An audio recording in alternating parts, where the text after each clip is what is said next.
আমরা প্রায়শই দেখে থাকি যে ছেলে মেয়েগুলো পড়াশুনো করে একটা সময় চাকরির জন্য নানা রকমভাবে মরিয়া চেষ্টা হয়েও তার মধ্যে সম্পূর্ণ যোগ্যতা কোয়ালিটি থাকা সত্ত্বেও তারা কিন্তু কোনো না কোনোভাবে চাকরি ঠিকমতো পাচ্ছে না।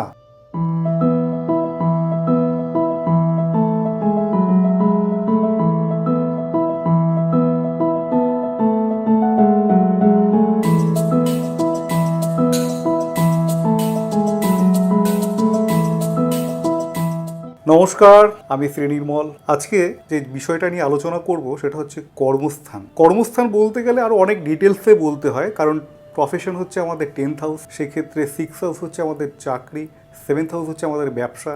এগুলো আরও ডিটেলসে আমাদের দেখতে হয় যে আপনার জীবনে চাকরি হবে না ব্যবসা হবে, ব্যবসা হলে কী প্রকার হবে, চাকরি হলে কী প্রকার হবে। এগুলো তো টোটাল একটা বিচার বিশ্লেষণের বিষয়। কিন্তু আজকে মূলত যে বিষয়টা নিয়ে আলোচনা করব সেটা হচ্ছে চাকরি ক্ষেত্রে বাধা। কারণ আমরা প্রায়শই দেখে থাকি যে ছেলে মেয়েগুলো পড়াশুনো করে একটা সময় চাকরির জন্য নানা রকমভাবে মরিয়া চেষ্টা হয়েও তার মধ্যে সম্পূর্ণ যোগ্যতা কোয়ালিটি থাকা সত্ত্বেও তারা কিন্তু কোনো না কোনোভাবে চাকরি ঠিকমতো পাচ্ছে না।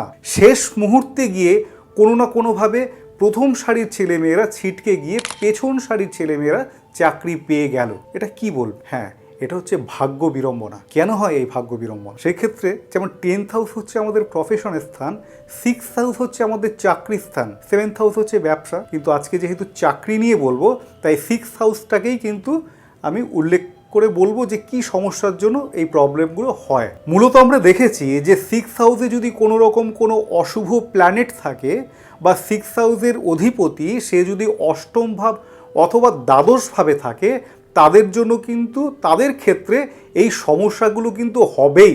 তার মধ্যে যোগ্যতা কোয়ালিটি থাকা সত্ত্বেও কোনো না কোনোভাবে তারা কিন্তু যোগ্য চাকরি কখনোই পাবে না। কারণ তারা সে জানছে আমার মধ্যে কোয়ালিটি রয়েছে, কিন্তু যোগ্যতা থাকা সত্ত্বেও কেন হচ্ছে না এর ব্যাখ্যা কিন্তু সে নিজেও দিতে পারবে না যে আমার কেন হলো না। এই ক্ষেত্রে আমরা তখন কিন্তু ভাগ্যকেই দায়ী করি যে আমার ভাগ্য বিড়ম্বনা, এই ভাগ্যের জন্যই আমার হলো না। কিভাবে এই ধরনের সমস্যা থেকে আপনি বেরিয়ে আসতে পারবেন তার একটা ছোট্ট উপায় আপনাদের কিন্তু আজকে বলবো। সেটা হচ্ছে কি? সেটা হচ্ছে তিলের তেল। তিলের তেল কিন্তু অনেক কাজে লাগে, কিন্তু তিলের তেল জানবেন এটা একটা ঔষধি তেল।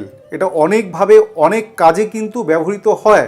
বিশেষ করে আমাদের আধ্যাত্মিক বা আমাদের তন্ত্রক্ষেত্রে এটা কিন্তু একটা দ্রব্য গুণ হিসেবেই আমরা ধরি। এই তিলের তেলের কিন্তু ধর্মীয় ব্যাখ্যাও রয়েছে। তো কিভাবে এটাকে অ্যাপ্লাই করতে হবে সেটা হচ্ছে কোনো মাটির প্রদীপ নেবেন, মাটির প্রদীপে ওই তিলের তেল দিয়ে আপনি ওই প্রদীপটা জ্বালালেন।